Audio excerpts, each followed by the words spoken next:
বিশ্ব ইতিহাসে এমন কিছু আন্দোলন আছে যেগুলো শুধু একটি দেশের ভাগ্যই নয়, বরং গোটা অঞ্চলের রাজনৈতিক ও সামাজিক কাঠামোকেই বদলে দিয়েছে। ১৯৭৯ সালের ইরানের ইসলামী বিপ্লব তেমনই এক ঘটনা যা আধুনিক ইরানের জন্ম দেয়। ১৯৪১ সালে ইরানের সিংহাসনে বসেন মোহাম্মদ রেজা পাহলভি। তিনি নিজেকে শাহেনশাহ বা রাজাদের রাজা বলে ঘোষণা করেন। আধুনিকায়নের নামে তার শাসন ছিল কঠোর ও পশ্চিমাপন্থী, কিন্তু এই আধুনিকায়নের আড়ালে ছিল দুর্নীতি, দমনপীড়ন ও মত প্রকাশের স্বাধীনতা হরণের অভিযোগ। ফলে ইরানের সমাজে তৈরি হয় গভীর বিভাজন।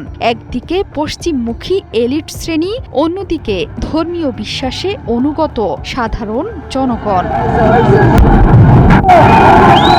১৯৫৩ সালে যুক্তরাষ্ট্র ও ব্রিটেনের সহায়তায় ইরানে প্রধানমন্ত্রী মোহাম্মদ মোসাদ্দেকের বিরুদ্ধে সামরিক অভ্যুত্থান ঘটে। এতে জনপ্রিয় প্রধানমন্ত্রী মোহাম্মদ মোসাদ্দেককে ক্ষমতা থেকে সরিয়ে শাহ পুনরায় পূর্ণ ক্ষমতা ফিরে পান। এই ঘটনার মাধ্যমে ইরানের রাজনীতিতে বিদেশি প্রভাব আরও দৃশ্যমান হয়ে ওঠে। তেলসহ দেশের সম্পদের উপর জাতীয় নিয়ন্ত্রণ প্রতিষ্ঠার স্বপ্ন ভেঙে যায় সাধারণ মানুষের। এতে জনমনে ক্ষোভ ও বঞ্চনার অনুভূতি আরও গভীর হয়।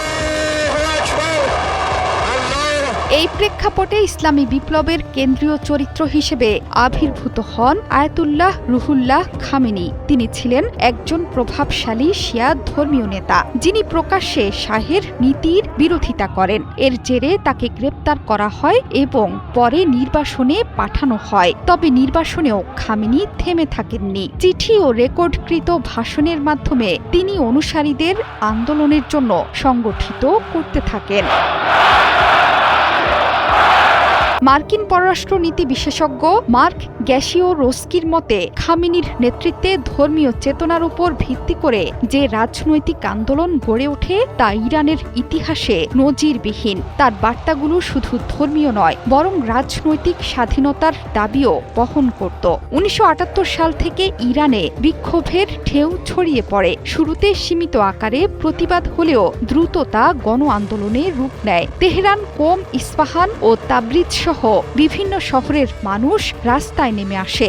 ধর্মীয় স্লোগানে মুখরিত হয়ে ওঠে নগরগুলো। শাহের পুলিশ ও সেনাবাহিনী আন্দোলন দমনে কঠোর হলে সংঘর্ষ বাড়ে, হতাহতের সংখ্যা বৃদ্ধি পায় এবং জনরোষ আরও তীব্র হয়।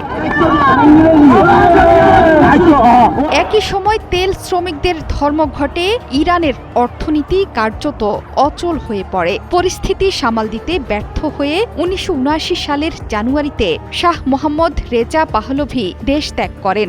১ ফেব্রুয়ারি ১৯৭৯ সালে দীর্ঘ ১৫ বছরের নির্বাসন শেষে আয়াতুল্লাহ খোমেনি ইরানে প্রত্যাবর্তন করেন। বিপুল জনসমর্থনের মধ্য দিয়ে তিনি নতুন রাষ্ট্র ব্যবস্থার রূপরেখা ঘোষণা করেন। ওই বছরের এপ্রিল মাসে অনুষ্ঠিত গণভোটে ইরানকে আনুষ্ঠানিকভাবে ইসলামী প্রজাতন্ত্র হিসেবে ঘোষণা করা হয়। এরপর পশ্চিমা বিশ্বের সঙ্গে ইরানের সম্পর্ক দ্রুত অবনতি ঘটে, বিশেষ করে যুক্তরাষ্ট্রের সঙ্গে। ১৯৭৯ সালের শেষ দিকে তেহরানে মার্কিন দূতাবাস দখল ও জিম্মি সংকট এই উত্তেজনাকে চূড়ান্ত রূপ দেয়। আজও ইরানের রাজনীতি, পররাষ্ট্রনীতি ও সমাজ ব্যবস্থায় ইসলামী বিপ্লবের প্রভাব গভীরভাবে বিদ্যমান। জোহরা চৌধুরী সেতু, ৭১।